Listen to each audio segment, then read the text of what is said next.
Welcome to Ukrainian Connections. My name is Kathy Peroshi-Harris, Katrusha Parashchi-Harris, and Ukrainian Connections is a show that connects all things to do with either Ukrainian people, Ukrainian arts, history, artifacts, stories, things about people who have settled in Canada long ago.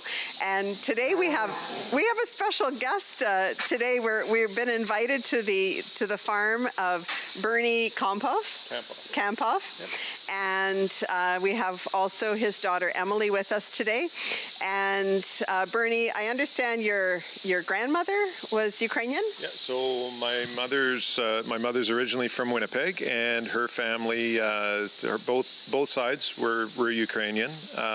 Immigrated probably just over 100 years ago, but a little bit murky, the details. We don't know a lot of details about that history, but yeah. So on my mom's side, Ukrainian. On my father's side, I'm Dutch. Okay, great. So thank you so much for inviting us today to the farm. And I know Emily because she's one of the dancers of the Chobon Ukrainian dance group, which I'm also involved in. So thank you again for agreeing to let us be a part of this special place today. So can you tell us a little bit about the history of the farm? So my grandfather on my dad's side originally emigrated to Canada in the early 1950s. Went to Winnipeg first, ended up there for a couple of years, and some of his family from the Netherlands had come to the Thunder Bay area and had been investing in buying farms here. He originally left the Netherlands because there was no opportunity to purchase land there, and he wanted to have his own farm. So he purchased this farm in 1953, and my family's been farming ever since. So my parents purchased it off my grandparents, and my wife and I purchased this farm in 2005 from my parents. So it's been an ongoing family operation, and Emily is now the fourth generation of our family farming here. That's amazing. So is it mostly a dairy farm?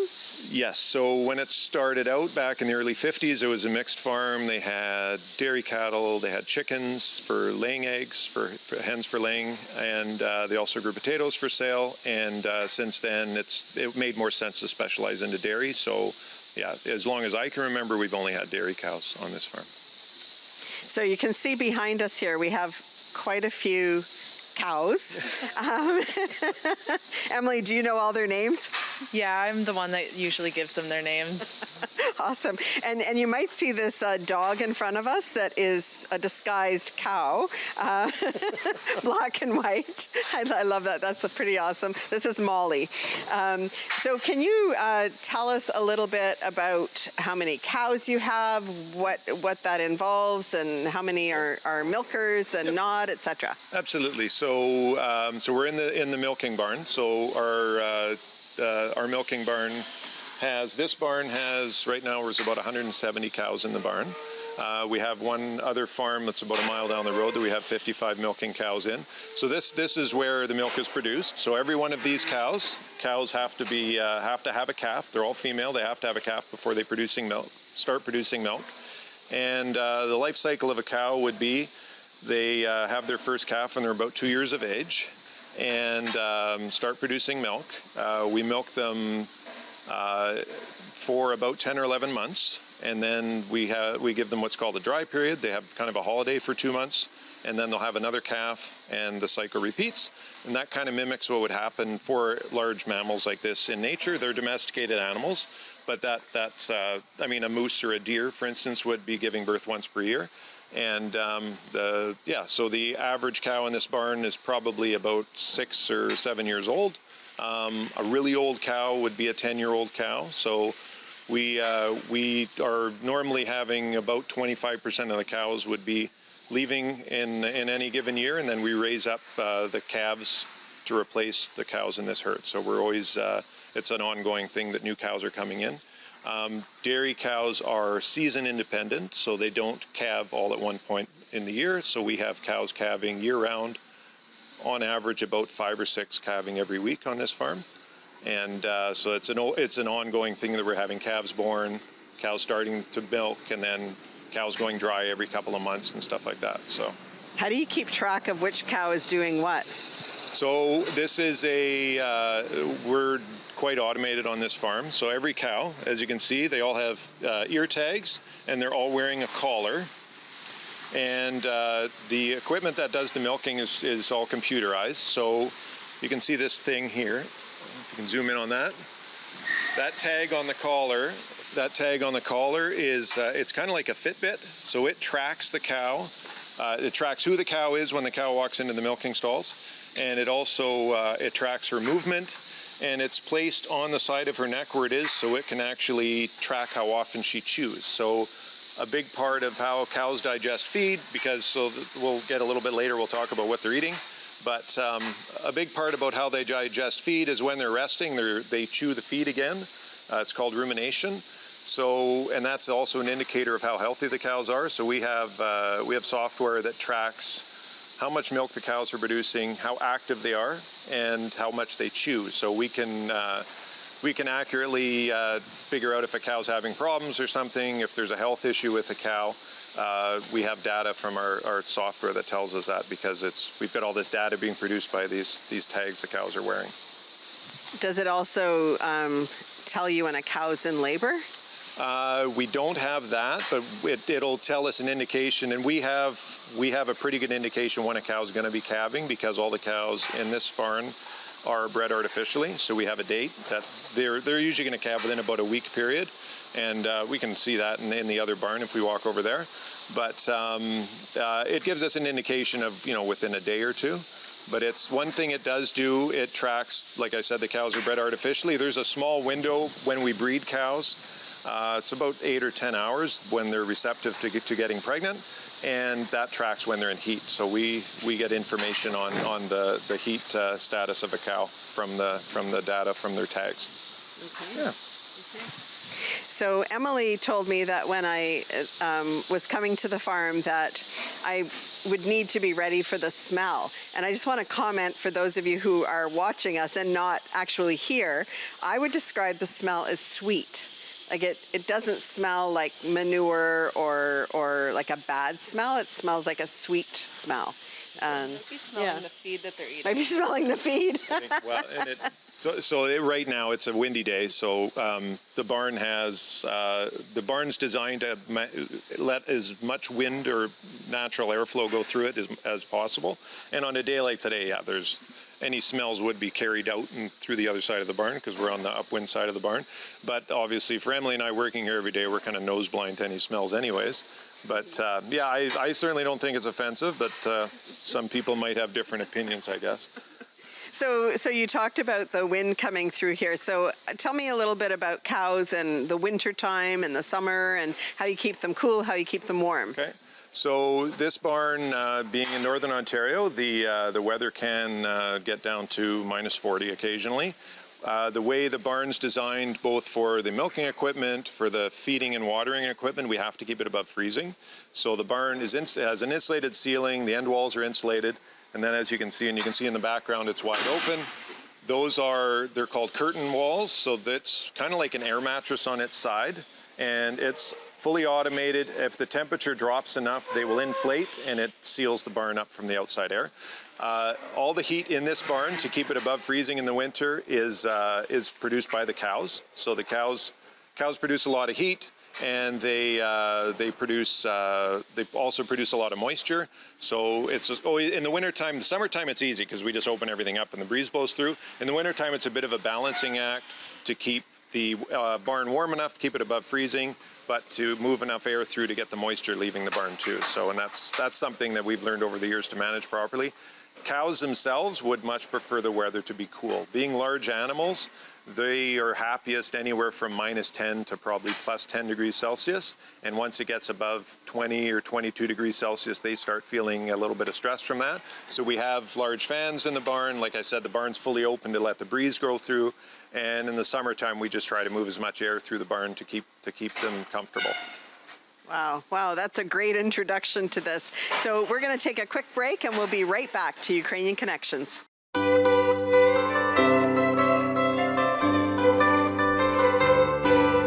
So we're going to head over to the milking area, and while we're doing that, I'm going to give Bernie the mic so he can explain the difference of hay and straw to me. Sure. So hay is traditionally something that cows would eat. So that would be the dried grass or a plant called alfalfa, which is a perennial plant that we grow to feed the cows. So it's green and it's something the cows eat. Straw is something that we normally would use as bedding. So it's the leftover of wheat or barley or oats after they take the grain, and they would use that for making flour, or in the case of barley, they might use it for making beer. And the actual stalk, and it would be more of a yellow or a tan color, and it doesn't have very much nutritional value in it, so we would use it as bedding for the cows to lay on and keep them clean. So Emily here has, that's hay. We don't actually have any straw right here, but if you see, if it looks yellow and it's tan color, it would be straw. So each of these robots is about the capacity is 55 to 60 cows. And so in this pen, we have about 50 cows milking. And if you come over here, we can watch it milk a cow. So right now, it's using brushes to stimulate her teats and to clean her teats. And we have it timed out to about 60 seconds for pre-treatment. Because that's the time that it takes for oxytocin to be released through her system and for her to actually let her milk down, because it is kind of a conscious process for them. They have to be able to they make the choice to let their milk down. And so now it's taking a laser and it scans her teats and it's connecting to each teat. And now it is connected, and once it gets flow on all 4 teats, the brushes will spin.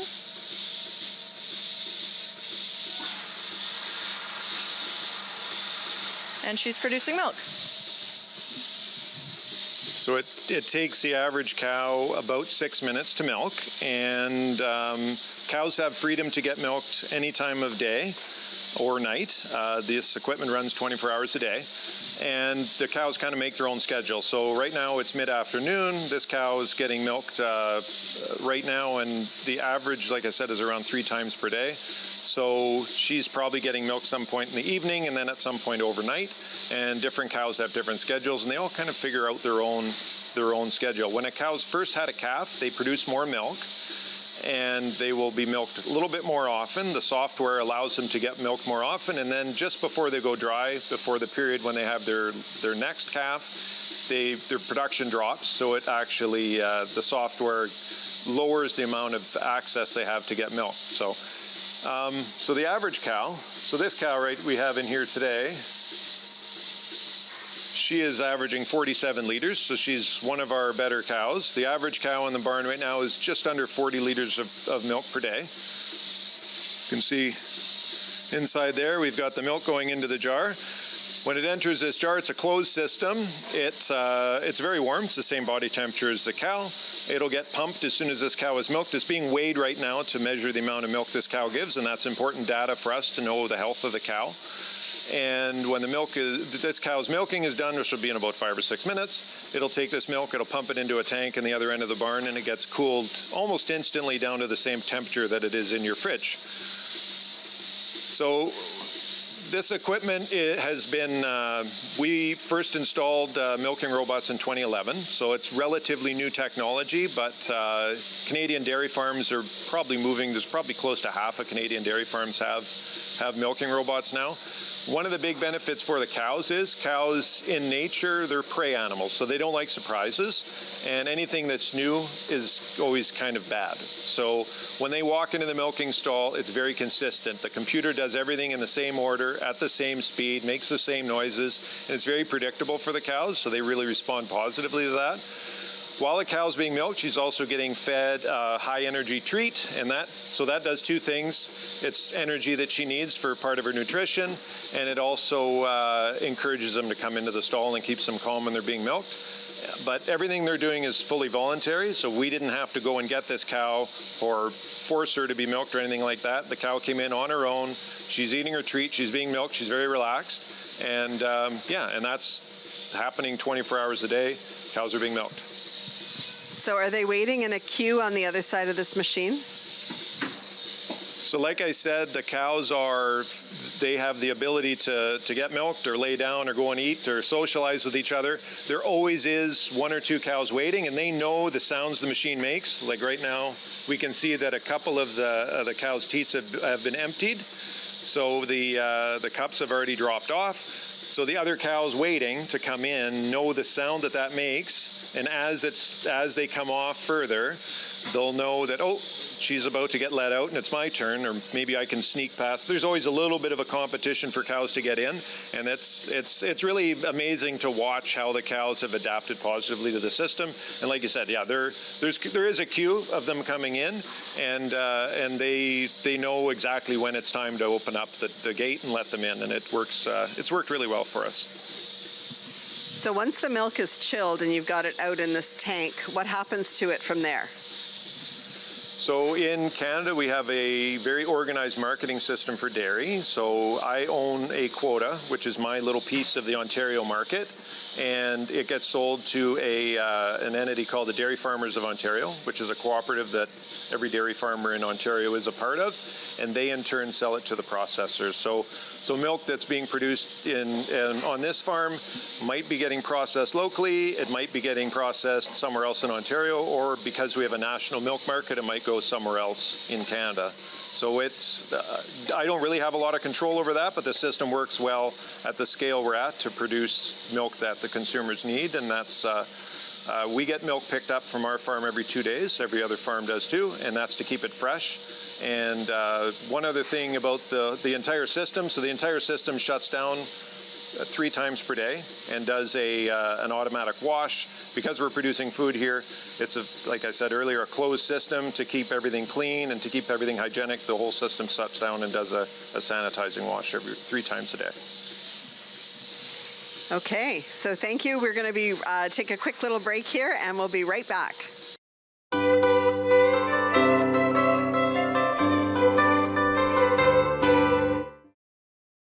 So I see a cow here that's white. Is this like an albino cow, or why is it all white? She's not all white. She's a little bit of black on the top of her head, on their nose. So Holsteins have, that's natural for them to have a mixture of black and white. That's something that just occurs. We don't have any, there's no better. There's nothing we're trying to strive for. What we are trying to strive for when we're breeding the cows, there's a theoretical perfect cow.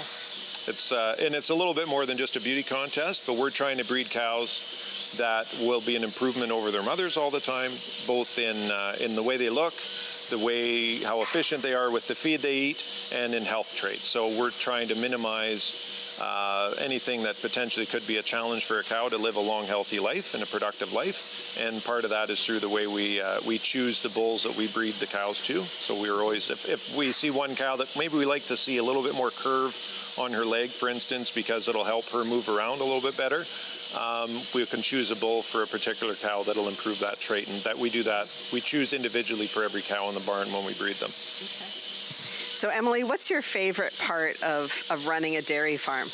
I really enjoy the variety in what we do every day. There's sometimes that you're a veterinarian, sometimes you're a plumber, sometimes you're running equipment. So you never really know what the day is going to bring. Also, getting to take care of the cows is a pretty fulfilling job too. It's really special to say that you're responsible for the health and well-being of all of these animals. What time do you have to get up every morning? We're lucky since we have robots. There's no set schedule. If we had a milking parlor or a system where we would have to attach the milkers manually, most guys are getting up at like 5 or 6 o'clock in the morning, but we're usually in the barn at around 7 or 8. Okay. And then who do you have monitoring the cows that are going to be calving? So both Emily and I, we both live in the farm, so we're close by, so we keep an eye on that. We typically have very little trouble with cows calving. They usually calve on their own without any difficulty, and that's part of the choices we make when we breed the cows. We try to pick bulls that have less that have a tendency to have less challenge with calving. So because it's everything that we can do to make the cows' lives less stressful and healthier is beneficial both to them and to us. So that goes into the thoughts we have when we make choices on bulls. How many milking machines did you say you had? We have 3 in this barn, and then we have another farm up the corner that has another robot in there. One of the cows just walked away from us. I don't think he likes the bullfright or red of the microphone. So we're going to talk a little bit about the bedding. What do you have these cows laying in? So this pen, we have one of our pens is called a composting bedded pack. So the cows behind me are laying on an active compost pack. We add wood shavings as bedding, normally about once a week, and we till it twice a day to introduce oxygen into the pack. So it's an active compost pack. And the benefit for the cows, it's very soft, it's very comfortable. Because it's actively composting, it produces heat, which evaporates a lot of the moisture from the pack, so it stays nice and dry.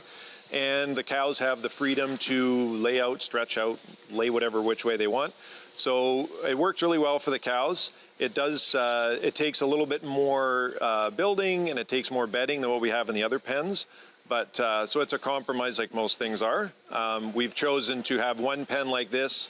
It gives us the ability to have older cows, just like people. They start getting a little bit stiff, start having some aches and pains, and we can give them a spot where they can certainly thrive in this environment. The other section of the barn, we can look at that next. Those are called free stalls, and they certainly work really well for the vast majority of the cows, but they're a little bit different design, and they do end up having less building space for us to house cows.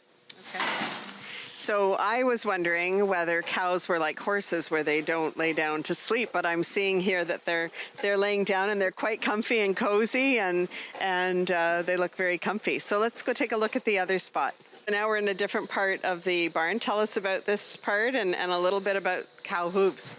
Okay, so this part of the barn is the freestall section. So we have 2 robots and a space for 120 cows in this section of the barn. Now, as you can see, the cows are laying down on a bed, and there's piping to keep them straight because cows poop when they stand up, and we're trying to keep the stalls clean so it guides their manure to go into the alley, not where they're laying. The cows are actually laying on a rubber-filled pouch. It's a water bed. Filled with water. So as the cows move a little bit, so there's wood shavings on top to keep things dry and to keep it comfortable, and they're, like I said, they're laying on a water bed, which moves as the cow moves to try and keep it as comfortable for the cows as possible. So cow hooves, like this cow's here, she's super friendly. They grow much like fingernails all the time. So we have someone who is a hoof trimmer. He comes in on average about once a month, and we'll pick 20 or 30 cows out of this group whose hooves are growing a little bit too long, and he basically does cow podiatrist work on them. Did you get your hooves trimmed yesterday? Did you like that? So. You like to be interviewed. What's this cow's name, Emily? That's Lily. Lily, you're so affectionate. I think my hands are nice and clean after all your licking. Thank you, Lily. Okay, welcome back to Ukrainian Connections. We've got a little chat here going on about what the cows are fed. So I'm going to ask Emily to give us an answer and show us what she's got here. So on this farm, we grow and harvest most of the ingredients that we feed our cows. And so behind me, you can see a couple of the ingredients that we've harvested. So this is alfalfa, and then this is barley, and this is corn. And we call it silage. So what silage is when we harvest the plant, we take the entire plant and we chop it up, and we harvest it pretty wet at the same moisture that it's growing at, and we don't let it dry out very well. And then after we chop it off of the field, we store it in these large bags to let it ferment, and it kind of like ends up like a pickle. And it's just a really easy way to preserve the feed so that it's not going rotten before we can feed it to the cows. And so with these ingredients, we put them in a big mixer truck, and it gets mixed up with a couple other different supplements, and it gets turned into what we call a total mixed ration. And so you can see that's in front of the cows here. And so if you look closely, you can see little bits of alfalfa, little bits of corn and barley in there. And there's also a couple different minerals and supplements that the cows are given to give them a balanced diet. And the way that we feed our cows, we would like them to have the same bite every time that they come up to the bunk. And so we want it to be as consistent as possible because they're pretty selective in what they eat. If they had the choice, they would be eating lots of really sweet corn silage or lots of really tasty like pellets. And so we want them to have a really balanced diet. So what goes in must come out. So the cows are eating, like Emily mentioned, they're eating a diet that's been balanced by a nutritionist. We analyze what's in what we grow. We come up with the nutritional profile of each ingredient, and we have someone come up with a ration that we can blend to best meet the nutritional needs of each of the cows. And so the cows are producing milk, but they also produce a lot of manure. And the manure, we also, I guess we do harvest and store that. And twice a year, we spread that in the spring and in the fall. We spread that on our cropland, and it is used for fertility for the crops. So it's not a totally closed system, but we do recycle the nutrients that the cows are eating. And the manure is actually a very valuable part of our crop system on this farm. So I know there's still a lot to see here on the farm, so we may have to come back with Ukrainian Connections on another date, but I'd really like to thank Bernie and Emily for spending your time today and sharing your beautiful cows with us today, and your dogs. They're wanting to talk to us as well today. and explaining as much as you have about the dairy farm. I think this is so impressive. I've not seen this much technology in a dairy farm since I've never seen this much except on YouTube. So thank you so much for sharing with us today. And please remember and think of people in Ukraine right now and keep them in your thoughts and prayers. And if you can do more than that, please do that as well. Slava Ukraini, Heroyam Slava.